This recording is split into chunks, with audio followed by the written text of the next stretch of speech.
네, 안녕하십니까. 오늘 2023년 11월 11일 1111 토요일입니다. 일이 4개. 오늘 장이 열렸으면 일자처럼 쭉쭉 올라라. 쭉쭉. 4번이나 올라라. 내 종목 4개 다 올라라. 이런 느낌의 토요일입니다. 네, 오늘의 찐시황 바로 시작하겠습니다. 라고 끝내면 안 되겠죠. Hello everyone으로 또 인사를 시작하는데 헬로우 할 수 있는 만한 환경이 지금 아니네요. 네, 아니긴 아닌데 지난주 많이 또 공매도 금지 때문에 저희가 또 기분이 주 초에는 업됐다가 하루 만에 쭉쭉 밀려 내려가고, 그래서 지금 기분은 이번 주 뭐가 과연 벌어졌던 거지? 라고 해서 뭔가 이만큼 갖고 있던 걸 막 다 뺏어갔어요. 줬다가 다시 뺏어갔어요. 이런 느낌으로 이번 주를 마감하다 보니까 날도 춥고 왠지 쓸쓸하고 좀 그런 상황으로 이번 주를 마감하지 않으셨나 생각이 듭니다. 그런 쪽에서 아무래도 시장 분위기 보는 쪽에서 이제 공매도 금지와 관련된 게 하나의 이슈로 넘어가기 시작하고, 그 다음에 뭐가 또 펼쳐질 것이냐라고 하는, 그래서 뭐라고 하는 약간 억울하고 좀 울분에 찬 이런 마음들로 이어지는데, 그러다 보니까 주말에 또 나온 지금이죠, 나왔던 소식들은 정부는 열심히 움직입니다. 보니까 또 대주주 양도세 관련돼서 지금 한 50억까지, 지금 현재 10억에서 50억까지 한도를 늘리는 방안 얘기가 나오고 있고, 다 좋습니다. 다 좋은데 저희는 정책이 들어가면서 나오는 결과도 보고 싶은 거죠. 결과는 왜 있다. 시장이 왜 이 모양. 이런 느낌입니다. 미국의 흐름 잠깐 볼까요? 오늘 마감한 미국은 역시 이렇게 해준 거 좋습니다. 어제 제가 연합인포맥스에서 시장이 강하면 그냥 바로 들어올린다라고 해서 그런 얘기 드렸고, 거기 요 자리 단기동표 딱 들어오다 보니까 용수철 탁 줬다가 팍 튀는 거 좋습니다. 아주 나쁘지 않습니다. 그래서 지난 고점들 이제 돌파하려는 의지 보이는 거, 이렇게 되면은 어떻게 되느냐라고 하게 되면 참 미국은 갈 길 가요. 근데 이걸 한번 꼬아서 데쳐서 뒤집어서 만드는 한국 시장은 이게 변화가 좀 이것저것 다 생각하다 보니까 그게 어지러운 거죠. 이렇게 되기 시작하게 되면 완연하게 저항 돌파합니다. 그리고 흐름들 이제 새로운 변화로 가겠어 라고 하는 흐름들이 좀 강화된 모습들이기 때문에 생각보다 나쁘진 않은데, 보다 보니까 또 짜증나는 게 하나가 있습니다. 아니, 대만도 여긴데 대만도 살짝 조정했다가 이렇게 나오기 시작하게 되면 그냥 또 위로 쭉 달릴 분위기가 나오겠죠. 그런데 왜 우리는 가장 안 좋다고는 홍콩 쫓아갑니까? 네, 홍콩 그렇습니다. 이런 변화 나오는 거 보고 해외 글로벌 증시 보게 되면 약간 그래도 기대감이 조금 더 있어야 되는데, 기대감은커녕 한국은 이런 식으로 나오다 보니까 여기서 또 나오는 변화가 그게 있어요. 지금 어차피 지금 공매도 금지와 관련된 얘기입니다. 공매도 금지와 관련된 쪽을 보게 되면 어차피 외국인들은 지금 대응을 할 수가 없습니다. 이래저래 안 됩니다. 왜냐면 지금까지 뭐 그렇다고 그들이 잘했던 건 아니에요. 잘했던 건 아닌데 지금까지 하락을 베팅하면서 하락 포지션을 쭉 가져갔던 상황 쪽에서, 그러면 아이고 이게 상황이 바뀌고 정책적으로 바뀌었으니까 일단 요건 쫙 하죠. 한국 못 믿겠다. I am no trust 이러면서 이렇게 나오는 변화 시작하면서 여기들이 삐진 모습들이 나오다 보니까, 근데 삐지려고 하게 되면 일단 하락 포지션이 좀 정리가 되고 다음 뭐 이제 내년에 6월달 가서 공매도가 어떻게 되는지 뭐 이런 것들 가지고 봐야 되는데 이거를 정리를 시켜야 돼요. 아하, 이거 만약에 올라오기 시작하면서 변화되게 되면 특히 선물 매도했던 거, 그리고 또 롱숏이다 보니까 롱은 그렇다고 쳐도 숏 그렇다고 해서 얘들이 그러면 주가 올라오니까 롱은 그냥 두고 숏만 정리해야지 이렇게 하지 않습니다. 항상 비중 비율 그대로 맞추면서 들어갔기 때문에 이게 정리가 들어가야 되겠죠. 고민이 생겼어요. 이거를 정리를 해야 되면 한꺼번에 싹 평균적으로 맞춰서 정리를 해야 되는데 이왕이면 싸게 정리해야 되겠죠. 그러다 보니까 눈치 딱딱 봐가면서 장 초반에 어떤 기관들 매물 나오고 그러고 약간 좀 묵직해진다. 어이구 좋다. 어이구 그러면서 그때 싹싹 정리하는 아주 기민한 전법을 쓰고 있죠. 시장 이때 처음엔 놀라서 그냥 이거 어떻게 된 거야? 일단 이거 급한 거 일단 정리해봐. 정리한 거 쫙 들어왔고, 그 다음에 변화로 들어오다 보니까 조금 매물 나오는 것들 기관 쪽에 가만 보니까 매물을 부어요. 좋으네. 그러면서 여기서 외국인들 매수 들어오는 거, 그리고 또 선물 매수 들어오는 거, 이게 그런 기존의 하락 포지션을 정리하는 과정 쪽에서 나온다라고 보여야 될 것 같습니다. 아니, 그런데 이런 외국인들을 너무 사랑해서, 너무 좋아해서 같이 너무 도와주는 겁니까? 기관들은 그냥 밀어내버리면서 시장에 대해서 나 마음에 안 들어 라는 부분들을 또 외국인들은 너무 좋아하고 Thank you, 개관. 예. 개관. 예. 이렇게 나오기 시작하면서 이렇게 변화가 나오다 보니까 지금 시장이 구심점을 못 맞춰가는 거죠. 원래 외국인들 포지션만 보게 되면 지금 적어도 우상향 쪽으로 이렇게 바뀌어가는 그런 기조이 됩니다. 근데 거기다가 지금 뭔가 수급이 좀 더 꼬여 있다 보니까 이런 현상이 나오고 있고, 지금 많이 나오는 것 중에 하나가 공매도 그대로 이어진다라고 하는데, 일단 저희가 이번에 주가가 쭉 올라오다 보니까 지난번 대비해서는 공매도 잔고는 여전히 올라가거나 크게 변화가 없는 것처럼 보입니다. 근데 이게 수량하고 금액이 있는데, 그러니까 수량은 지금 줄어들어요. 수량은 공매도 잔고 수량은 줄고 대차 잔고가 점점 주는 종목들이 늘어나더라고요. 근데 그렇다고 하더라도 뭐 마이너스, 그러니까 공매도 비중이 7% 돼 있던 게 갑자기 5%대로 훅 떨어지지 않습니다. 0.23, 0.25 이럴 정도로 살살살 줄기 시작하더라고요. 그런 쪽으로 봤을 때는 일단 수량은 주는데 금액은 주가가 그 사이에 좀 올라온 게 있다 보니까 수량 곱하기 P 곱하기 Q라고 하게 되면 P가 좀 올라와 있습니다. Q는 약간 떨어진다고 하더라도 요것 때문에 그만큼 공매도 잔고가 안 주는 것처럼 보이긴 하는데, 수량 측면으로 본다 그러면 주는 건 맞습니다만, 그 사이에 저희가 또 지금 합리적인 의심을 안 해볼 수가 없는 거죠. 시장 조성자, 뭐 또 LP, 유동성 공급자, 이게 정상적으로 그렇게 ETF가 그렇게 많아서 ETF 중심으로 공매도 싹싹 들어가는 게 그렇게만 나올까라고 하는 또 여러 가지 의심들 나올 수밖에 없기 때문에, 이런 것들은 그딴 식으로 하지 마라. 그렇게 편법 써서 돈 벌어서 대대조선 잘 살 것 같으냐? 니네들 한번 걸리면은 파도 같은 꼴 당한다. 이러면서 지금 이상한 변화하는 거, 이런 건 좀 그렇게 하지 않기를 바라면서 바라봐야 될 것 같습니다. 그래서 지금은 일단 이런 상황이라고 하더라도 이제 지금 변화는 딱 그런 자리죠. 일단 지금 요 자리는 여기 갭이 나온 자리, 요런 자리들, 그 안쪽에서 보면 관통하는 게 요런 자리들. 그러니까 지금 약간 지지를 하겠다. 그러면 요 부분이 지지고, 저항은 저 검은색으로 된 자리 있죠. 올렸다가 줬다가 다 뺏은 자리, 그쪽의 중심 자리 요 정도. 그러니까 지금은 요 안쪽에서 일단 방향성을 타진할 가능성이 높습니다. 된다고 하게 되면 미국 시장처럼 저렇게 강하다 그러면은 월요일날 그냥 다 됐고 올라가자라고 하게 되면 여기 안착할 겁니다. 이게 약간 2437 정도 되니까 2440선 여기 위쪽으로 여기를 안착하는지 봐야 될 것 같고요. 여기는 2390입니다. 아침에 또 좋게 했다가 다 뺏는 모습들. 또 갭상승하게 되면 나오는 거 그거 있죠. 기관들은 총출동, 매도로 총출동 이렇게 나와서 끌어내려서 2490이 이탈한다.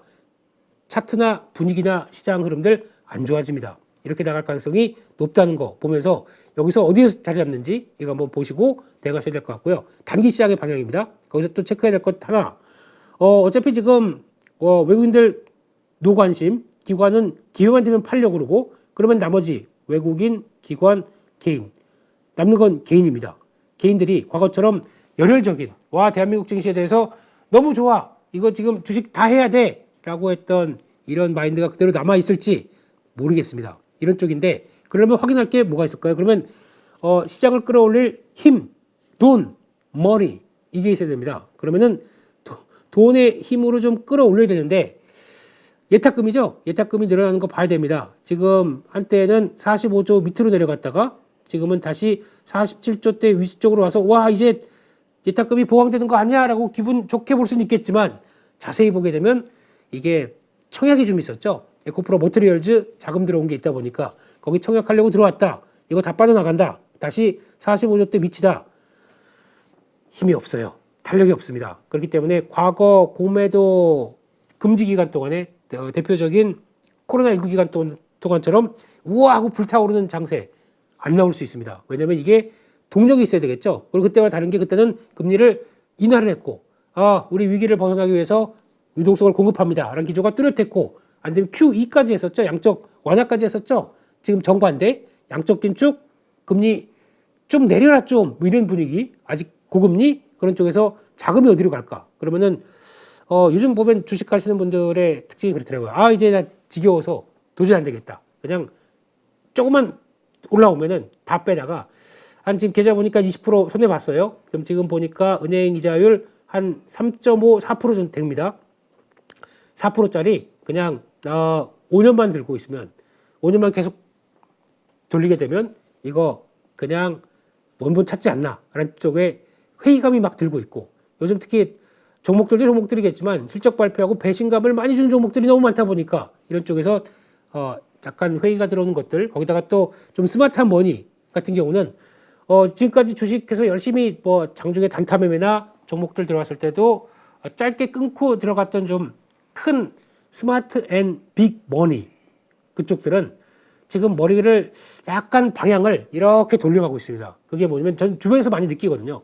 좀 주식 좀 치는 선후배들 다 어디로 가 있냐면, 다는 아니겠지만 일정 부분의 자금을 돌리고 있습니다. 어디로? 예, 코인으로 돌리고 있습니다. 이게 지금 씁쓸한 환경인 것 같아요. 그래서 그게 제 걱정했던 부분이 이거거든요. 만약에 시장에 연말쯤 돼서 변화가 오는데 여름 때부터도 계속 말씀드렸지만 비트코인이 변화가 될 가능성에 대해서 얘기를 드렸지만, 그게 이쪽으로 이제 나오기 시작하자마자 시장은 참여자들은 그쪽을 보면서 변화가 나온다는 거, 요게 조금 좀 그렇더라고요. 그렇게 되면은 어제 보니까 이제 비트코인이나 이더리움까지 움직이는 건 이해를 하겠습니다만, 그러다 보니까 나머지 제가 알트코인이라고 하는 듣보잡 뭐 무슨 32원짜리가 갑자기 막 1시간 만에 뭐 100 얼마가 되고 있고, 이런 걸 보다 보니까 아니 잠깐만, 이런 거 잘 들어가 있다가 뭐가 어떻게 왜 움직이는지 아무도 모릅니다. 근데 잠깐만, 3배 하루 장중에도 뭐 3배 올라가게 되면 내가 왜 주식을 하고 있어야 되지? 라고 하는 극도의 리스크를 테이킹하는 이런 머니들은 이것도 관심을 갖게 되겠죠. 근데 그러다가 쫙 빠지게 되면 돈 날아가는 건 순식간입니다만, 지금은 비트코인이 자리 잡고 있다 보니까 그런 거 보는 거죠. 그래서 이렇게 올라가는 거 개인적으로는 절대 권해드리고 싶지 않습니다. 네, 왜냐하면 하도 위에 두 개만 그러니까 즉 삼성전자, SK하이닉스, LG에너지 솔루션 이 정도만 봐야지, 나머지를 보기에는 그 코인이 어떤 성격과 뭐가 담보되는지 어떻게 알겠습니까? 그래서 그런 거는 반대지만, 그렇다고 하더라도 좀 요즘 관심이 되게 많더라고요. 그렇게 됐을 때 시장에 대해서는 약간 소외가 이어질 수밖에 없다라는 쪽도 보면서, 그러면 개인들의 돈과 관련된 쪽이 좀 보강이 돼야 되겠죠. 그래야 시장이 움직이겠죠. 나머지들은 그렇게 크게 시장 관심도가 없다 보니까 이런 흐름들 체크를 해야 되는 게 지금의 숙제고, 돈이 계속 들어오기 시작해야 이렇다 올 것 같고, 안 그렇게 되면은 시장 지금 뭐 대형주 어떤 지금 시점이라도 많이 싼 거 빠진 거 살까 이런 거 관심이 없고요. 그동안에 올해 초에 강하게 움직였던 종목들 다시 한번 랠리를 펼칠까, 저가에서 한번 들어가 볼까, 이런 것도 별로 관심 없는 채 지금 시장은 철저하게 약간 짧은 테마나 짧은 종목이나 아니면 이슈 있는 종목이다 이런 쪽으로 붙어갈 수밖에 없는 게, 개인들마저도 약간 매수세가 강하지 않은, 돈의 힘이 강하지 않은 구간 쪽에서의 변화, 이렇게 봐야 될 것 같습니다. 그렇게 되면은 한계가 있는데, 그렇다고 해서 남아있는 자금들은 계속 이런 쪽으로밖에 관심 없을 것 같고, 또 종목적으로만 보고 거기다 실적, 조금 이따가 말씀드리겠지만 실적 변화 가지고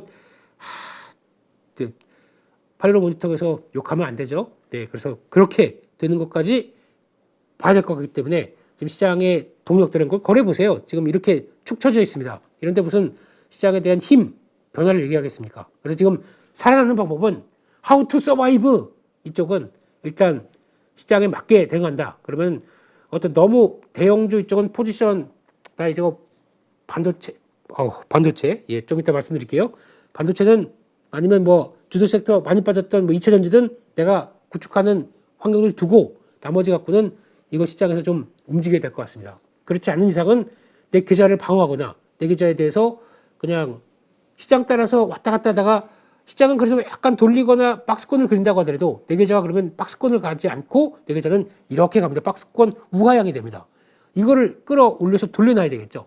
이런 거를 대응하기 위해서는 지금은 어쩔 수가 없다. 존리 대표님이 싫어하는 단기 매매라도 해서 보강을 시켜야 된다. 근데 나 장기 매매 자신 없는데 하지 마세요. 그냥 기다렸다가 진짜 내가 보는 종목들이 싸게 들어왔다. 그런 거 그냥 비중 채워놓고 일단 다음을 액션을 취한다. 라는 정도로까지 봐야 되겠지. 지금 이제 지금부터 V자식으로 올라오니까 슬슬 준비해 볼까? 라고 하는 흐름들은 확인되지 않은 게 더 많다. 이게 핵심입니다. 미국 시장 동향들하고 좀 체크할 거 한번 볼까요? 지금 미국 시장 이번에 끝난 거는 불업입니다. 왕불업. 네, 지금 2%씩 막 퍽퍽 뛰어 올라가는 나스닥을 보면서 나스닥 뭐 공매도 금지했나요? 네, 이렇게 자연스러운 힘으로 이렇게 쭉쭉 올라가는 거 이게 미국의 힘이겠죠.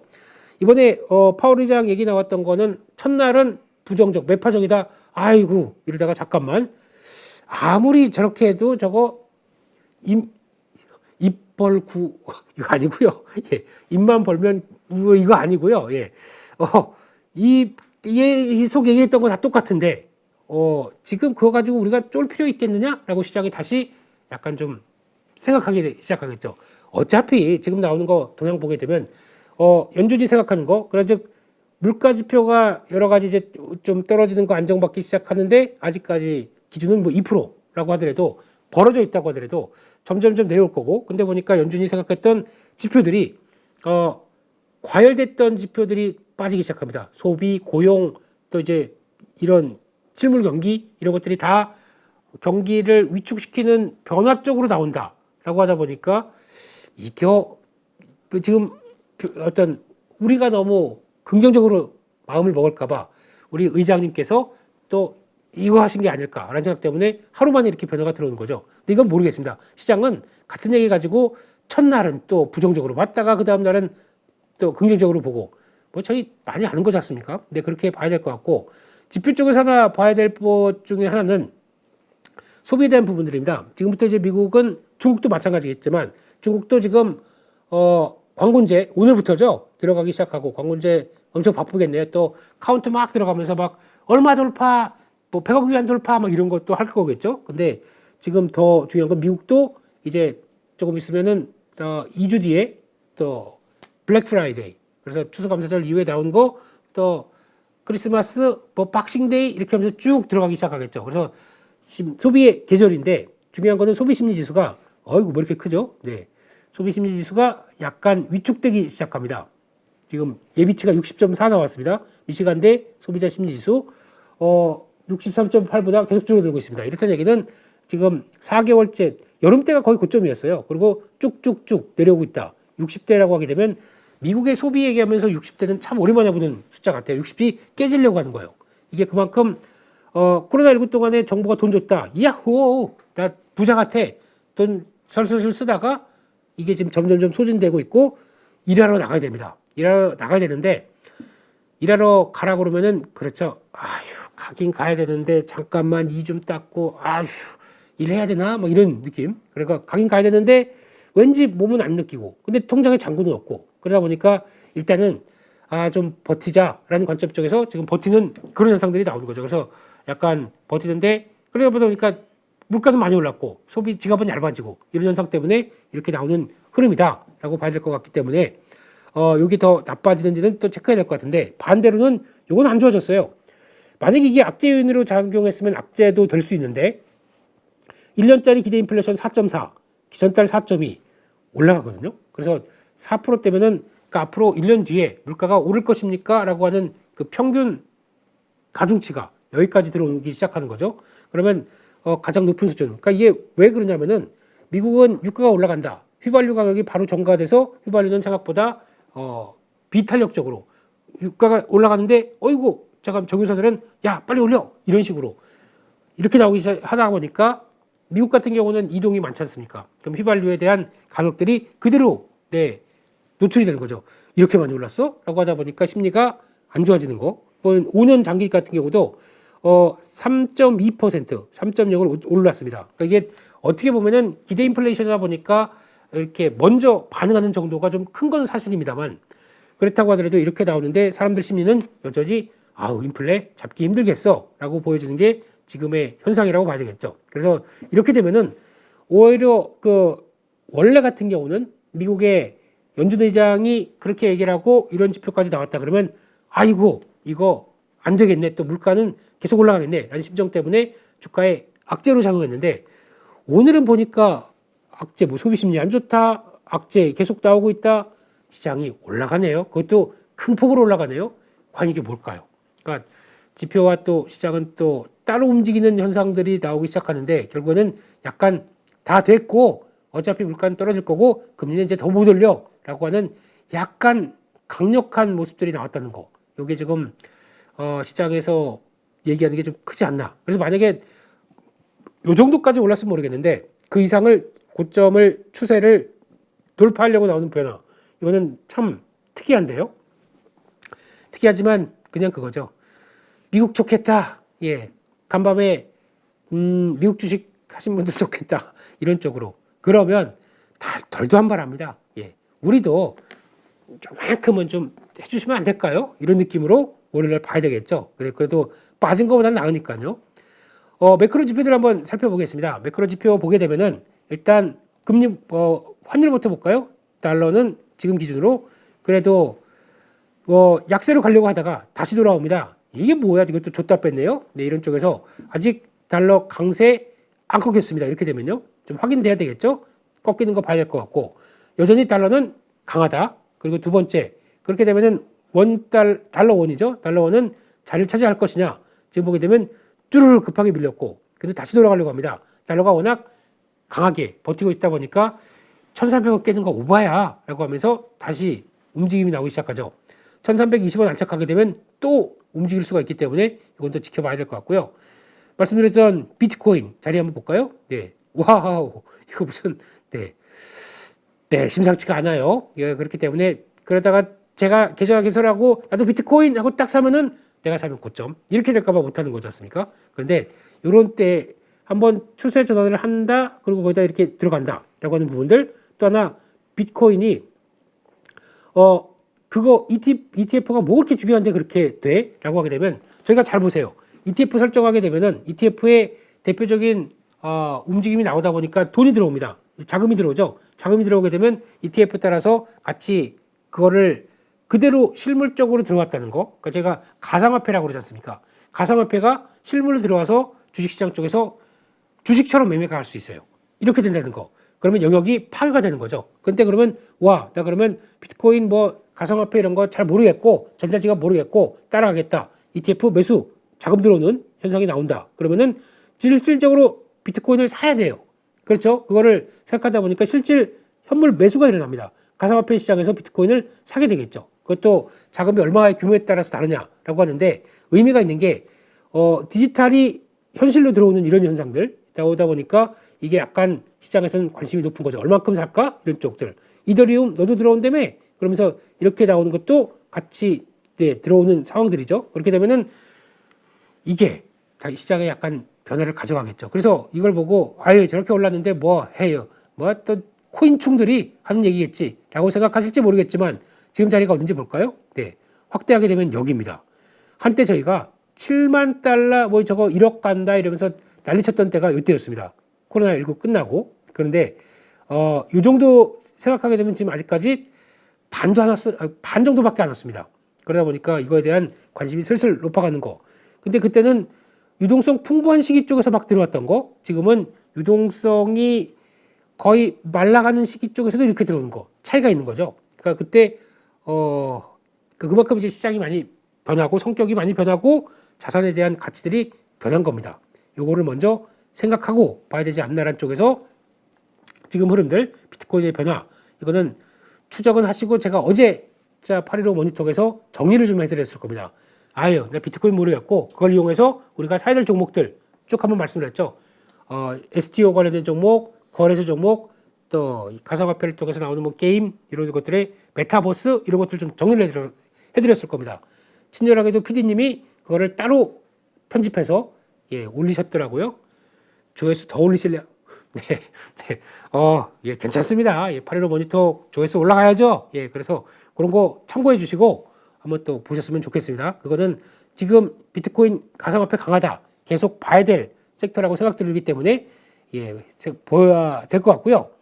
10년물 채권입니다. 지금 보게 되면 지금 상황으로 봤을 때 자리는 여기 너무 오버했어. 들어옵니다. 들어오는데 중요한 거는 이제 그러면 다시 여기서 하향으로 가는지 아니면 다시 힘내려고 가는지 일단은 4.5대가 되게 중요해요. 지난번에는 4.88 말씀드리고 4.6을 말씀드렸는데 4.6이면 한 이 정도쯤 되겠죠. 근데 이번에 지지권을 보니까 이것도 중요하겠죠. 뭐 맨날 다 중요하대요. 예, 그래서 중요한 거는 4.88 이탈했고 그 다음 자리 4.6에 이탈했냐 여부가 중요한데 4.6이나 4.5나 뭐 그렇게 보겠습니다. 올라옵니다.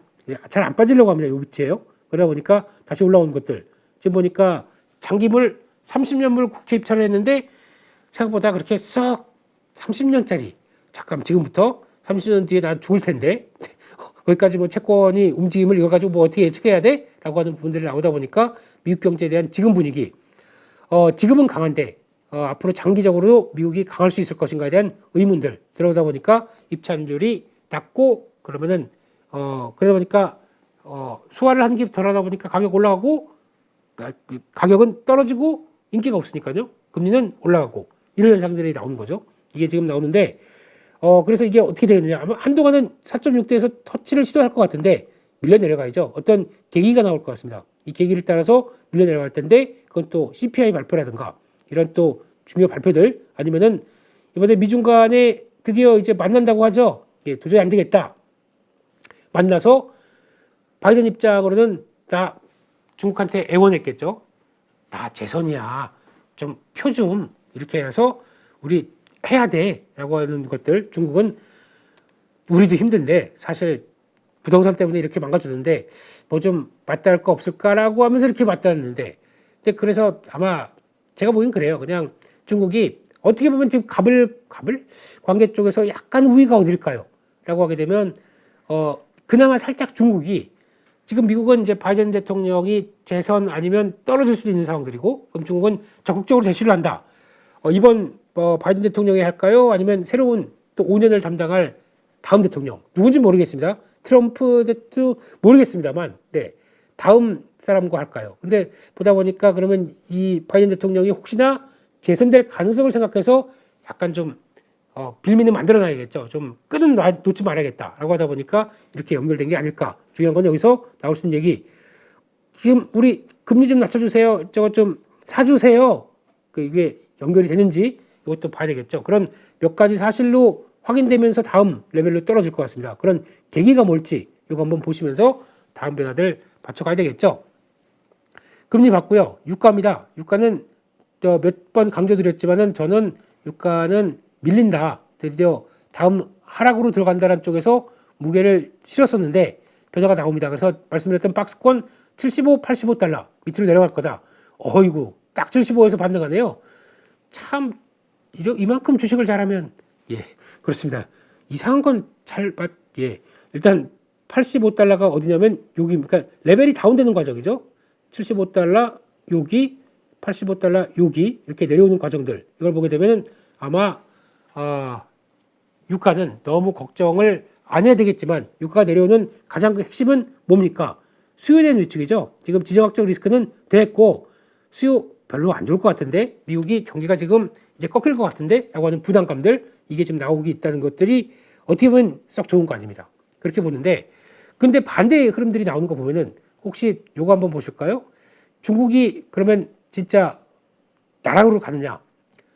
지금 중국의 상하이 철강 선물이라고 해서 중국의 철강 관련된 지표들을 보여주는 게 박스권을 기다가 지금 턴합니다. 이거 뭔가요? 예, 철강에 대한 가격들이 그만큼 수요가 늘어나다 보고 제조업이 이제 돌아간다는 것에 대한 반증입니다. 이런 거 놓치고 있으면 안 되겠죠. 들어오기 시작해서 박스권 상단부까지 돌파합니다. 그러다 보니까 지금 최근에 경기 민감주라고 하는 종목들이 저희도 모르게 살짝 움직였던 변화가 이렇게 나온 게 아닐까. 추세가 중요합니다. 지금까지는 박스권, 추세 안쪽으로 달리는 거 고! 그러면은 경기 민감주에 대한 변화도 이쪽도 빈집이에요. 저희가 벌써 된다 안 된다라고 하면서 서너 번 정도 계속 당했습니다. 이경민 팀장 얘기가 나오네요. 예, 경기 민감. 예. 경민이 아닙니다. 기감은 뭐죠? 예. 그래서 이렇게 나오게 되면은 이쪽도 혹시나 이런 변화들 때문에 중국의 지표들이 살아나기 시작하면서 계속 또 하나의 축으로 들어오면서 변화가 나올지. 왜냐하면 지금부터는 너무 관심 없는 게 움직일 것 같아요. 시장에서 관심 뜨겁고 강한 것들은 일단 뭐 그것만 다들 보고 있기 때문에 다른 쪽에서 변화가 좀 더 나올 수 있다라는 것들 보면서 이런 쪽의 흐름들 체크하는 게 중요할 것 같아서 이것도 한번 살펴봤습니다. 그렇게 되면은 지금 기조로 봤을 때 일단 매크로 지표들 보면서 일단은 약간 약해지는 것 같은데 그만큼 또 강하게 완전히 우와라고 생각할 수 없는 정도다 보니까 되게 아직까지는 민감한 거죠. 그래서 지금 흐름을 보게 되면 지금 시장은 아마 너무 이거 이제 생각하지 말자. 어차피 시장은 뭐 확인해야 될 거 많고 그러다 보니까 순환매 쪽으로만 개인들 쪽에 매매 쪽으로만 들어올 수 있는 이런 환경이란 거 봐야 될 것 같고 매크로 지표는 조금씩 완화되는데 계속 완화될 것이냐 잘 모르겠습니다. 이런 쪽이고 그다가 또 다음 주 나올 수 있는 11월 중반 때는 중요한 게 일단 지금 생각할 거 미국 부채 한도 협상 얘기는 은근히 계속 자리를 잡고 있을 거예요. 지금 미중 정상회담 때문에 약간 잊혀진다고 하더라도 이거 제대로 너 일 안 할래? 니들 일 안 할래? 그럼 제가 11월 중에서 가장 걱정하는 것 중에 하나가 미국의 신용등급 강등입니다. 이거 제대로 협상 안 되고 또 늘어지기 시작한다. 가만 안 있을 겁니다. 이번에는 아마 그렇게 국채 발행을 통해서 계속 부채만 커가고 있는데 이걸 보고 있는 아무리 뭐 한톡속이라고 하더라도 신용평가사들이 그냥 둘까요? 이런 부분들. 그래서 요거 하게 되면 약간 충격이 나올 수도 있기 때문에 그거는 좀 계속 지켜보자라고 말씀드리는 부분이고 미중 정상회담 이거 그래도 긍정적인 뉴스들 또 경제 지표는 중국이 터놨는지 이것들 계속 체크해야 될 것 같고 미국은 얼마나 위축되는지 이거 계속 확인해야 될 것 같고 지금 또 체크해야 될 게 이거 같습니다. 일단은 매크로 지표가 안정되기 시작하게 되면은 관심 가질 것들 성장주는 금리가 내려가게 되면 당연히 계속 또 순환매로 나올 걸로 보여지고 있고 이번에는 처음에는 공매도 금지와 거기다가 미국의 금리가 5% 10년물 금리가 5%에서 떨어지기 시작하면서 나왔던 이런 변화가 다 같이 성장주 쪽을 쫙 끌어올렸다가 일단 2차 전지 약간 무거워지는 분위기 그리고 또 그밖에 뭐 AI 로봇 이런 것들도 지금 완전히 뭐 그렇다고 또 추가적으로 금리가 낮아지지 않다 보니까 돌파는 시도했는데 그 다음에 뭐 이렇게 뚱 하고 있는 상황들이죠. 이런 것들을 약간 무거워지고 있고 그런데 종목들 보면은 추세 이탈은 안 했어요. 아직까지는요. 추세 이탈 안 하고 딱 버티고 있습니다. 다음 금리 내려가 좀 봐야 될 텐데라고 하는 이렇게 삐딱하게 보고 있는 입장이죠. 이런 것들 돼 있고 금리 내려가게 되면 또 움직입니다. 체크하셔야 될 것 같고 그 중에서 별로 관심 없었던 게임이 움직이기 시작하죠. 그렇게 되기 시작하고 만약에 제가 또 관심 없었던 거 볼까요? 그러면 혹시나 다음 타자는 이번에 또 금리가 내려간다. 그러면 요것들보다 하나 주도할 게 필요해요. 지난번에 게임 했으니까 이번에는 인터넷 이런 거요. 뭐 인터넷 하게 되면 저희가 아예 그냥 욕만 하고 안 보는 카카오, 네이버 아니면 뭐 카카오 뱅크 이런 것들 인터넷 쪽 뭐 이런 쪽으로도 갈 수도 있죠. 시나리오에는 넣어놔야 될 것 같습니다. 그러면서 나올 수 있는지 체크해야 될 것 같고 또 하나 매크로 지표 조금 안정됐을 때 나올 수 있는 요 세 가지는 뭐냐면 환율입니다. 환율은 원화가 강세 가는 조건입니다. 원화가 강세로 가게 되면 혹시나 이거는 1,300원대 이탈하게 되면은 그러니까 달러가 약해지는 거죠. 그렇게 되면은 원화 강세로 나오면서 나오는 변화. 원화 강세의 가장 큰 수혜는 항공주죠. 네. 여기다가 유가까지 떨어졌습니다. 유가 떨어지고 원화까지 강세로 가장 좋겠죠. 거기다가 지금 살아나려고 하는 기조인데 지금 뭐 대한항공, 아시아나항공 합병 이슈 때문에 자꾸 뭐 묵직하다고 하더라도 변화 요인들은 충분히 특히 여객이 이제 돌아서기 시작하고 이어지는 변화다 보니까 LCC 쪽으로는 또 이렇게 되면은 봐야 되겠죠. 두 번째 음식료 이쪽은 곡물을 다 수입합니다. 곡물 가격들 안정되어 있습니다. 상대적으로 뭐 커피, 코코아 말씀드렸던 설탕 이런 것 빼고는 안정적입니다. 그렇기 때문에 환율까지 떨어져준다. 땡큐. 게다가 또 그 가격은 지난번에 많게는 3번 물가가 올라가다 보니까 금리가 올라가고 물가를 올라가는 것 대비해서 어느 정도 가격을 인상시켰죠. 근데 원가 요인들이 하락한다. 땡큐죠. 이게 좀 나올 수 있는 부분들 내수 관련된 쪽 이거는 워낙 강세가 이어지게 되면 오히려 상대적인 내수를 챙긴다라는 쪽에서 뭐 유통주니 아니면 뭐 건설주니 뭐 건설주는 예외로 하겠습니다. 뭐 이런 종목들 이런 것들이 내수 기반적으로 움직이는 쪽들이 약간 또 고개를 들고 있고 저희가 보통 코웨이 제가 말씀드린 적이 있었죠. 빈대 관련주로 그래서 사람들이 살균 소독, 고온 살균 소독 많이 하다 보니까 홈케어에 대한 문의가 무지 많다. 거의 어떻게 됐죠? 예, 급등했습니다만 이것도 약간 내수 관련된 쪽으로 변화를 보는데 자세히 보게 되면 이 회사가 갖고 있는 약점 중에 하나가 아픈 손가락이었어요. 해외 진출했는데 해외 진출해서 속도가 안 나요. 아무리 BTS 데려가다가 옹진, 코웨이 이거 하고 막 물 마시고 있어도 안 됐었어요. 이게 지금 살아나기 시작하는 게 처음부터 동남아에 진출했던 태국이 흑자로 전환하기 시작하다 보니까 이제 적자 반응할 게 없어서 쭉 올라옵니다. 이런 것들도 변화가 들어온 요인이라고 봐야 되겠죠. 그래서 이런 내수 쪽 기반된 종목들도 같이 이어지는 것도 이것도 보아야 되는데 중요한 거는 이 미리만 먼저 말씀드린 겁니다. 매크로 지표가 완화가 됐을 때 이렇게 가는 게 맞겠다라고 봐야 될 부분인 것 같고요. 또 하나 지금 저희가 실적 시즌 이제 막바 중반 넘어가다 보니까 개별 주식에 따른 변동성이 무지 커지고 있습니다. 네, 지금 현재 파도 참 너무했습니다. 회사 측에서 얘기가 나왔습니다. 회사 측 얘기는 짧고 간단하게 나오더라고요. 반도체 업황이 이렇게 안 좋은데 그에 따라서 당연히 우리 같은 회사들은 대응하기가 어려웠다라고 끝이에요. 그 다음에 앞으로 어떻게 이게 일시적인 거고 어떤 변화가 나오겠다라는 얘기가 없어요. 그냥 그런 쪽으로 변명 정도 그리고 어떤 자세한 계획이나 앞으로 된 실적 전망 가이던스가 얘기가 없는데요.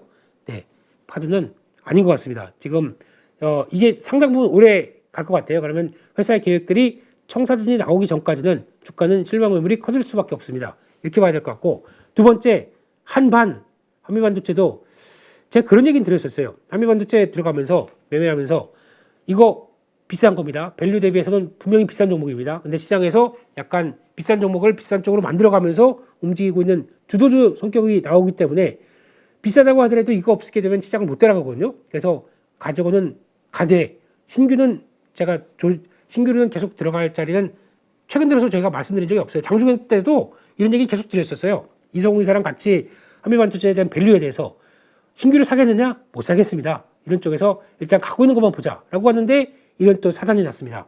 영업이익이 한 100억, 103억 정도 나올 걸로 봤는데 딱 아주 할인했죠. 코리아 세일 페스타 세일합니다. 이것도 3분의 1 세일해서 3분의 1 가격으로 29억. 네, 욕 나오죠. 네, 이런데 원래 근데 보면은 한미반도체가 실적이 그렇게 높은 기조로 나올 거라고 생각 안 했습니다. 100억 자체도 어떤 수준이냐면은 올해 이 정도만 나온다고 하더라도 1분기에 망했어요.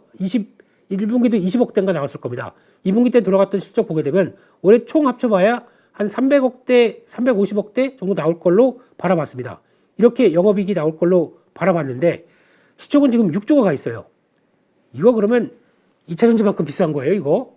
그만큼의 밸류가 엄청 비싼 거죠. 그런 것까지도 감안하지만 트렌드가 오히려 지금 삼성전자도 투자 천안에 확대한다. 삼성, SK하이닉스도 지금 내년에 캐펙스 투자를 10조까지 끌어올리면서 뭐 올해보다 40% 50% 늘린다라고 하게 되면 뭘 늘리겠느냐? 핵심은 HBM 패키징 이쪽을 늘리겠다라고 하다 보니까 이쪽에 대한 관심이 높아지고 그래서 나오는 변화였는데 실질적으로 실적으로 잡히는 거는 이제 우리 증설 아니면 레벨업 시키다 보니까 장비 쪽이다 보니까 더 그런 경향들이 나오죠. 그래서 좀 더 보강을 하고 라인들을 만들고 하다 보니까 여기 들어갈 가능성들 때문에 이렇게 나오는 거고 이것뿐만 아니라 또 직접적인 제가 보기에는 삼성전자, SK하이닉스만 보는데 더 직접적인 거는 대표적인 게 패키징 하는 회사들이죠. 엠코 테크놀로지라든가 이런 한국 엠코 이런 것들 이쪽으로 들어가서 성과 내는 것들 아니면 아예 지금 대반도 TSMC가 열심히 일을 하려고 하고 있기 때문에 거기 들어가는 패키징 업체들 쪽으로 그쪽으로 들어간다든가. 근데 그쪽은 대부분 자기네 거 쓸 거예요. 근데 이런 쪽으로 패키징 쪽, 검사하는 쪽 이런 쪽으로 들어가는 장비들이 역할을 끼칠 것이다라고 보고 있는데 너무 비싸요. 비싸긴 비싸다 보니까 이런 것들이 영향을 끼쳤지만 지금부터 중요한 거는 그럼 어떻게 하겠느냐. 나 한미반도체 어제 샀다. 근데 두드려 맞게 생겼다. 일단 액션을 말씀드릴게요. 저라면은 그렇게 할 겁니다. 만약에 저도 요만큼 있습니다. 요만큼 있는데 저는 일단은 기다려보고요. 제 툴에 맞춰서 한번 볼까요? 툴이 어떻게 되어 있는지. 저라면은 내가 비중이 많이 있다. 한미반도체가 꽉 차 있다라고 하게 되면 이거는 액션이 좀 필요하겠지만 지금 자리 이런 자리 쪽에서 저라면 무리 안 합니다. 이런 제가 원하는 자리를 이럴 때 툭툭 치고 가는 이런 자리 나온다. 비중 줄입니다, 당연히. 그런 자리에서 이번에 이 실적 충격 때문에 파도처럼 될 거야? 제가 보기에는 파도랑은 좀 다를 것 같아요. 왜냐하면 파도는 지금 보여줄 거에 대한 기대감보다는 지금 오히려 트렌드를 맞춰서 가는 그런 대표적인 HBM과 관련된 장비 쪽이 있기 때문에 물론 하락할 겁니다. 하락하고 타격 받을 겁니다. 그래서 만약에 지금 갖고 계셨는데 지금 너무 비중이 높다.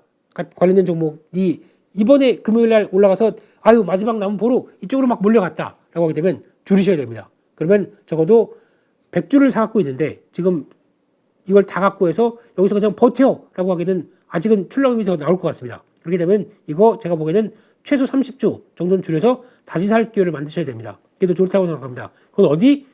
그거는 시장 봐야죠. 보면서 이 정도쯤은 됐다 그러면 저라면 이런 분봉도 보고 자리에서 좀 지지하는 것도 자리도 보고 그래서 할 텐데 두 가지로 말씀드릴게요. 내가 비중이 그렇게 크지 않다. 여유 있는 비중이다. 현금으로 또 살 수 있다라고 하게 되면 추가 매수 자리 보세요. 추가 매수 자리. 근데 지금 비중이 너무 많다. 이거 가지고 고민스럽다. 이거 사는데 이거 또 파도도 그러더니 이것도 또 그래. 이렇게 하게 되면 이거는 비중을 줄이십시오. 말씀드렸진 이 정도까지 줄이고 다시 살 자리를 보셔야 됩니다. 다시 살 자리가 분명히 나올 것 같습니다. 그만큼 이번 같은 경우도 약간 필요했어요.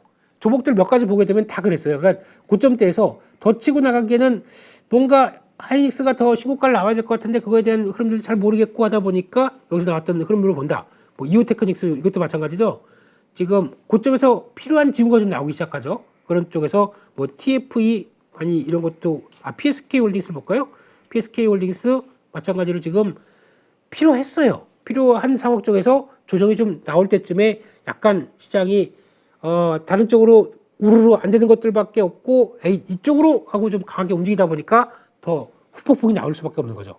마찬가지로 관련된 HBM 종목들은 이번에 비중 많다 줄이셨다가 다시 살 기회 다 팔란 얘기가 아닙니다. 그걸 가지고 다시 조정 나왔을 때 정확하게 이 정도쯤 되겠지라고 하는 것들 체크하는 게 더 중요할 것 같아서 그렇게 언급으로 말씀을 드렸습니다.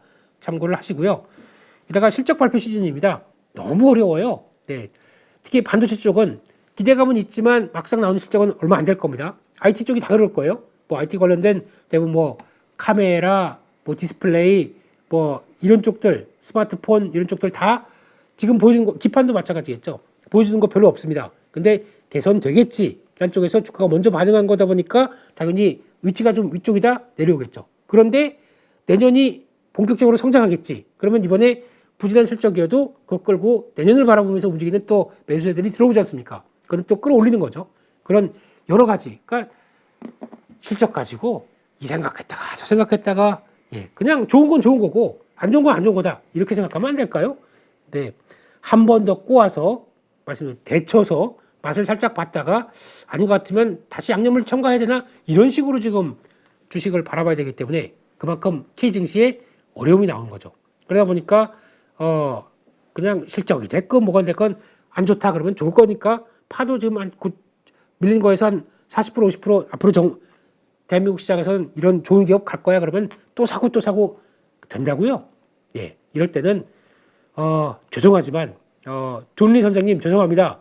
예, 저는 그렇게 주식 못 하겠습니다. 대한민국 증시에서 그래도 여기까지 살아남은 사람으로서 장기 투자 계속 모아가라 그랬다가 나중에 빵 여기서 빵이 아니라 여기서 빵이 되더라고요. 그렇기 때문에 그런 거 저는 해보니까 안 좋더라고요. 차라리 움직여야 됩니다. 네, 그냥 매수만 계속 가서 했다가 3년 5년 가서 실망하느니 미리미리 준비해서 지금 시장 전형적으로 살살 움직이고 주도 쪽으로 계속 타고 저는 가치주보다는 성장주가 훨씬 더 대한민국 시장에서는 먹히는 상황이라고 생각되고 있고 그럴 때 잘 벌어놓고 시장 이상할 때 좀 팔짱 끼고 좀 기다리고 있고 그래서 다시 가격 메리트 나온다 그러면 들어가고 이게 더 훨씬 좋은 전략으로 생각하고 있기 때문에 죄송합니다. 저는 제 방식대로 가겠습니다. 네.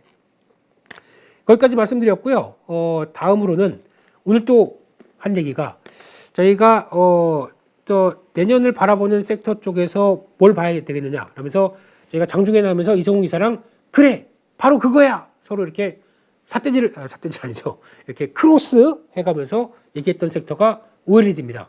OLED를 한번 볼게요. OLED는 원래 전통적으로 TV 쪽이 강하죠. 그러면서 스마트폰, 태블릿 쪽, 이거 TV 쪽은 그냥 유지, 그냥 우상향 쪽으로 약간 들어가는데 그렇다고 국내 업체들이 거의 디스플레이 쪽은 OLED를 찾고 있기 때문에 중국이 들어온 거 이제 견제할 정도란 쪽인데 플러스 알파를 보겠습니다. 이거는 그냥 그렇다고 치고 플러스 알파. 이게 대형 쪽이죠. 중형, 소형 쪽은 어떻게 움직이느냐. 스마트폰, 태블릿이 정체였어요. 이거 근데 중국 중심으로 약간 돌아오기 시작하려고 보여지고 있죠. 거기다가 애플은 이제 우리 OLED로 들어가겠다.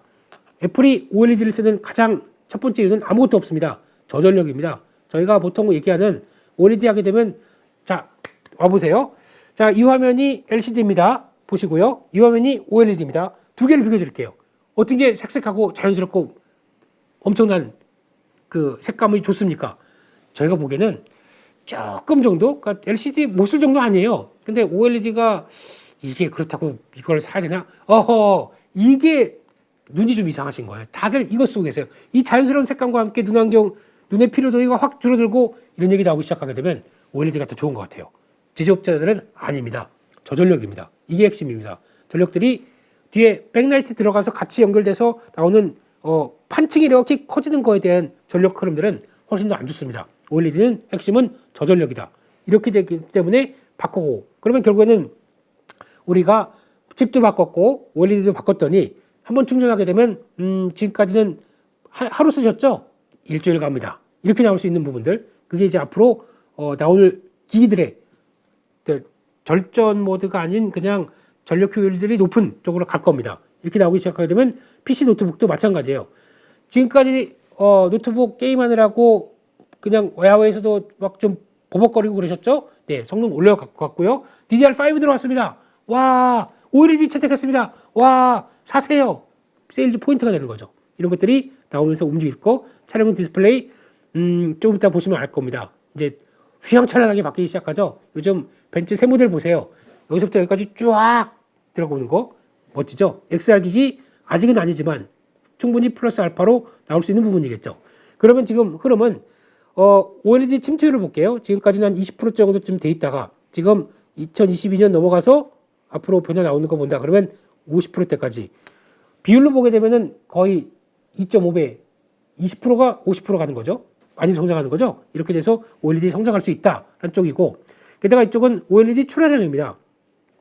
지금까지 2021년도까지는 그래도 꾸준히 들어왔습니다. 근데 22년 약간 정점. 이때는 코로나 수혜 다 집에 있는데 TV도 바꾸고 핸드폰도 바꾸고 태블릿 사야 되고 재택근무 재택교육 하다 보니까 노트북도 필요하고 이랬었던 게 지금 안 사죠. 이제는 딱 들어왔는데 보통 2020년 21년 여기가 교체 주기가 3년 물론 이제 물가가 많이 오르다 보니까 교체 주기가 더 늘었다라고 하더라도 3년 4년 뭐 5년 정도까지 본다고 하더라도 지금은 교체 주기에 이제 처음으로 들어오는 시기입니다. 그러면은 2020년부터 4년 그러다 보니까 어떻게 바뀌죠?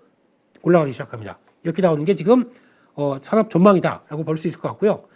다음으로 볼까요? 그러면은 지금 애플이 바뀌기 시작하는 게 나오죠. 애플은 처음으로는 지금 들어오기 시작하는 게 올해부터 아이패드 그러니까 아이패드 프로죠. 이쪽부터 이제 내년부터 나오는 이게 약간 연기되긴 했는데 2024년부터 약간 예전보다는 좀 멀어지겠는데 아이패드 프로 11인치, 13인치 비싼 거 좀 큰 것들이죠. 그리고 나중에 보면 이게 아이패드 플렉서블이라고 나올 겁니다. 이게 뭐냐면은 아이패드를 접습니다. 이제 갖고 다니기 접는데 딱 피니까 20인치 정도 되는 폴더블 요거죠. 플렉서블 죄송합니다. 영어 다 써놓고 제가 또 쓰려고 그러네요. 예, 폴더블 나오기 시작할 겁니다. 이게 2026년 얘기되어 있는데 당겨진다고는 얘기를 합니다. 모르죠. 애플 얘기를 누가 알겠습니까?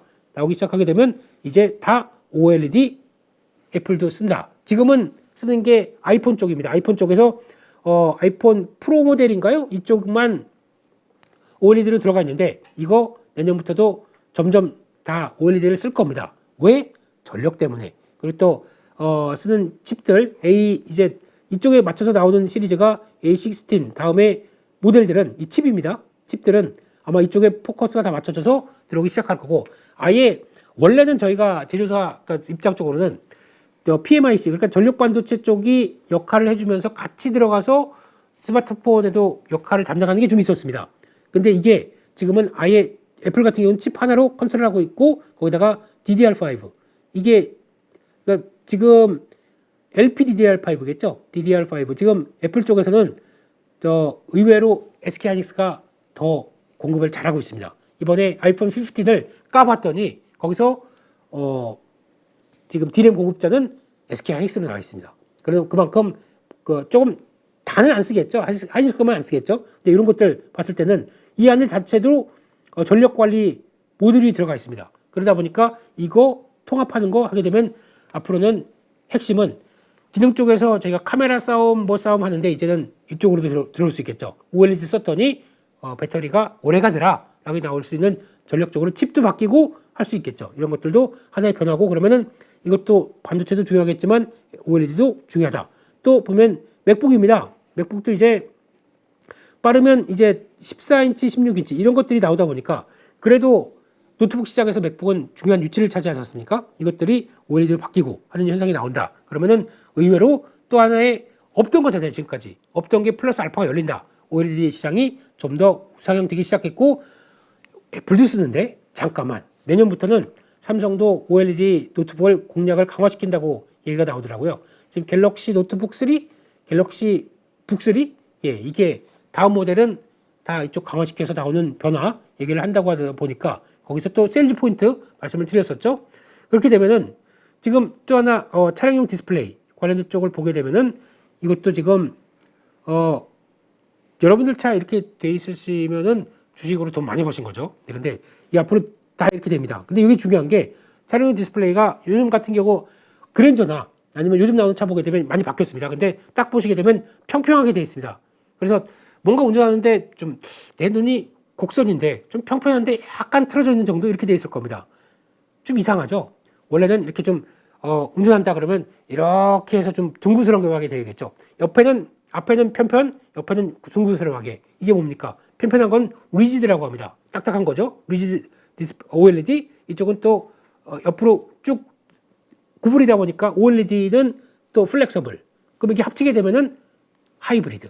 앞으로 하이브리드 OLED가 대세입니다. 그래서 이렇게 나와서 하이브리드가 대세로 갈 텐데 그게 이제 앞으로 들어오기 시작하는 거죠. 거기다가 보면은 계기판 들어오는 거 당연할 거고 거기다 헤드업 디스플레이라고 들어옵니다. 이게 보면은 요즘 이런 거 많죠. 하게 되면 이제 내비 이제 뭐 저런 거 안 봐요. 뭐 전방 30m에서 우회전하십시오. 이런 거 이제 소리 안 듣고 여기서 그냥 보여주는 것도 있잖아요. 거기다 가족들 차에서 막 얘기하고 그러는데 이거 잘 안 들리고 그러면 그냥 차라리 이걸로만 보면서 운전할 수 있겠죠. 거기다가 안되는 거 조수석 디스플레이도 여기도 약간 조수석도 심심하다. 여기도 그냥 아예 뭐 디스플레이가 나올 수 있고 뒤에는 헤드업 디스플레이. 여기가 이거 뒤쪽이죠. 여기 RSE. 예. 뒷좌석 엔터테인먼트 디스플레이 여기 하나, 둘. 벌써 몇 개가 달리는 겁니까? 거기다가 지금은 앞으로 요 백미러는 없어질 겁니다. 카메라가 대체합니다. 이거 없어지고 없어집니다. 그러면 그거 어디서 봐요? 라고 하게 되면 여기서 뜨든가 아니면은 이것도 아예 미러가 아니라 디스플레이로 바뀐다고 하더라고요. 이렇게 되기 시작하는 것들. 그또 여기도 보면은 또 조작 관련된 테슬라가 이런 데 붙어 있는 것처럼 또 따로 디스플레이가 붙어 있는 경우도 있겠죠. 촬영용에 얼마나 많이 들어갑니까? 지금 없던 게 새로 생기는 겁니다. 이렇게 되기 시작하게 되면 오히려 플러스 알파가 크다. 이건 또 보셔야 되겠죠. 그래서 뭘 사느냐? 이거에 대한 흐름들을 봤을 때는 일단 지금 여러 가지 종목들 있을 텐데 저희가 많이 얘기하는 것 중에서 장비 쪽은 실질적으로 그 삼성 디스플레이나 LG 디스플레이 쪽에서 들어와서 이렇게 연결이 돼야 됩니다. 근데 그게 과거처럼 동시대금으로 이제부터 시작 들어와 하지 않다 보니까 그렇죠. 장비 쪽은 아마 디스플레이 쪽 같은 경우는 매매 쪽으로 트레이딩 쪽으로 보시는 게 좋을 것 같습니다. 그때 나와서 얼마 들어왔다 뭐 최근 매출액에 거의 이번에 나오는 거 보면은 무지 큰 숫자가 나올 겁니다. 그런 거 감안해서라도 장비 쪽은 좀 빠르게 움직이고 은근하게 강하다. 소재 쪽일 것 같아요. 소재 쪽의 대표적인 거 보겠습니다. 대형, 중소형으로 나눴는데 OLED 소재 들어오기 시작하죠. 이쪽에 보게 되면 대표적인 주자 덕산 네오록스, 그리고 또 솔루스 첨단 소재 들어오기 시작하죠. 이게 많이 들어옵니다. 이것저것 다 합니다. 솔루스 첨단 소재는 OLED 비중이 24%, 27% 이 정도밖에 안 됩니다. 나머지는 다 동막 쪽이죠. 그쪽으로 바뀌는 회사이기 때문에 이거 좋아진다고 해도 동막 영향을 더 많이 받기 때문에 솔루스 첨단 소재는 OLED 종목으로 적합하지 않습니다. 그리고 나머지 유기 소재 쪽이죠. 유기 소재 이런 쪽으로 봤을 때 딱 눈에 띄는 거는 덕산 네오룩스. 이게 가장 눈에 많이 띄겠죠. 쭉 보게 되면은 그 중에서 무기 소재 쪽에서는 한솔케미칼 이것도 영향을 끼치죠. 게다가 또 이녹스 첨단 소재 눈에 보이겠죠. 이런 쪽들이 들어오는데 게다가 이제 가장 중요한 또 DDI 구동 쪽은 LX 세미콘 무시 못합니다. 이것도 가장 중요한 변화겠죠. 그래서 이런 것들 보시면서 핵심적인 쪽으로 실적이 위축됐다가도 다시 변할 수 있겠다라고 하는 쪽들 지금 변화 나오는 LX 세미콘 뭐 덕산 네오룩스 이런 것들 보시면서 흐름 맞춰가시면 될 것 같고 LG 쪽은 조금 다릅니다. P&H 테크가 덕산 네오룩스의 역할을 비슷하게 합니다. 이게 뭐냐면은 비슷하게는 아니죠. 좀 발광 소재 직접적인 소재 역할들을 하고 거기 나오는 대형 쪽에 대한 흐름들을 맞춰가고 있는데 마찬가지로 중소형도 같이 하고는 있어요. 근데 여기서 중요한 거는 덕산 네오룩스와 좀 다르게 곳곳에서 여기까지 유기물 끝까지 나오는 CPL 그러니까 이게 지금 HTI 뭐냐면은 전공 적층 그러니까 즉 빛이 발생이 되는데 그 빛 나오는데 그 통과하는 그 구멍들 그거를 보강해 주는 쪽들 이거를 HTL이라고 하고 있고 나머지들 ETL 어렵죠. 네, 근데 거기다 또 고글절 같은 경우는 그러니까 빛을 그대로 보는 게 아니라 그대로 반사되는 각도를 맞춰주고 있고 핵심은 OLED는 자체 발광이다. 발광하고 있어요 그냥. 예. 그러니까 거기 나오는 RGB, 예, 레드, 그린, 블루 이쪽에서 나오는 색을 자체적으로 움직이기 때문에 여기가 호스트가 있고 그거를 또 이게 프라임이 있고 프라임이 있고 호스트가 있습니다. 이게 뭐냐면은 정확한 색을 내주기 위해서 하나의 색깔을 딱 나오게 되면 그거를 또 보완해주는 이 빛을 해주는 것까지 같이 연결됩니다. 이런 것들을 하는 게 덕산 네오룩스의 역할이거든요. 마찬가지로 P&H 테크도 소재 쪽에 직접적인 프라임 쪽을 연결시키다 보니까 핵심적인 회사들이죠. 이런 쪽이 가장 중요하다라는 쪽들 보시면서 그 흐름들 맞춰가시되 중요한 거는 변화가 이제 여기 나오네요. 프라임 이거 나오죠. 예, 그리고 또 요거는 호스트도 또 있습니다. 그 빛 주변에 그게 호스트 역할을 하는 것들이 HDL과 연결시키기 되기 시작하는 부분들이거든요. 문과다 보니까 보고도 말을 못 드리겠어요. 네, 이런 것들이 있다 보니까 이런 것들이 변화가 나올 때는 앞으로 이게 중심이 돼서 움직이겠구나라고 하는 것들 요 표 보시면서 대응을 해보시면 딱 좋지 않을까 생각됩니다. 내년은 법안과 함께 애플의 도움과 함께 이게 저희가 OLED를 한 2달 전인가 한 번 했었어요. 비슷한 거 혹시 기억나시나요? 제가 요 그림 이거 벤츠 그림 보시면서 뜯어와가지고 여기다 했던 거 기억날 겁니다. 지금 당장은 안 움직여도 공부는 하자라는 쪽이었는데 예 그때 공부만 한 게 다행입니다. 샀었으면 지금 네 그렇지만 네 그래도 이렇게 나오기 시작해서 지금 변화가 나왔다 그러면 이제 드디어 애플이 관심이 높아지고 하는 이런 관점들 이거는 이제 긴 또 디스플레이에 대해서 누가 관심 갖습니까 요즘에 뭐 OLED 언제적 건데 라고 해서 관심 안 갖는데 이럴 때 슬쩍 또 QA 확정이 나올 걸 기대하고 변화가 나올 수 있겠죠. 그래서 그런 부분들 체크해 보시면 도움이 될 걸로 보여지고 있습니다. 여기까지 해서 기나긴 찐시황 전부 말씀을 드렸고요. 아마 저희가 이번에 공매도 금지에 대해서 너무 기대감을 많이 했나 봐요. 원래 한국 시장이 그랬었는데 그러다 보니까 실망도 큰 거죠. 예, 이제는 조금 내려놓으시고요. 외국인들이 어쨌건 기관들은 계속 저희 뒤통수를 때리건 저희는 저희 길을 가야 되겠습니다. 그런데 시장의 흐름들이 아직 취약하다. 그런 쪽에서 뭔가 살아나려고 하는 여러 가지 변화들 나오는 거 보고는 그래도 주도는 그래도 반도체가 지금 돼가고 있다. IT 쪽 돼가고 있다. 게다가 또 IT 관련된 스마트폰도 살아난다. 그러면 관련된 IT 부품 쪽도 움직이겠죠. 이것들 다 체크해가면서 또 저희는 서바이브, how to survive 그 방법들 찾아가는 게 저희의 숙제가 아닌가 싶습니다.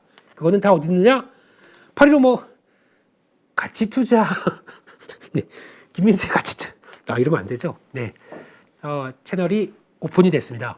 네, 이런 딥한 얘기들 거기서 많이 들으려고 하다 보니까 네, 한번 좀 방문해 주셔서 같이 보셨으면 얼마나 좋을까라는 생각을 하면서 저희는 창피하니까 빨리 들어가겠습니다.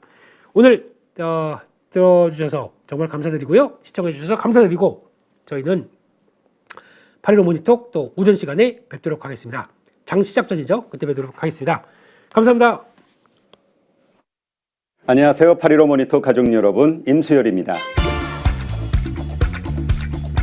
이번에 하나증권과 8.15 모니톡이 함께 특별한 이벤트를 진행하는데요. 8.15 모니톡 가족분들이 하나증권 신규 계좌를 개설하시면 특별한 혜택을 받으실 수 있습니다.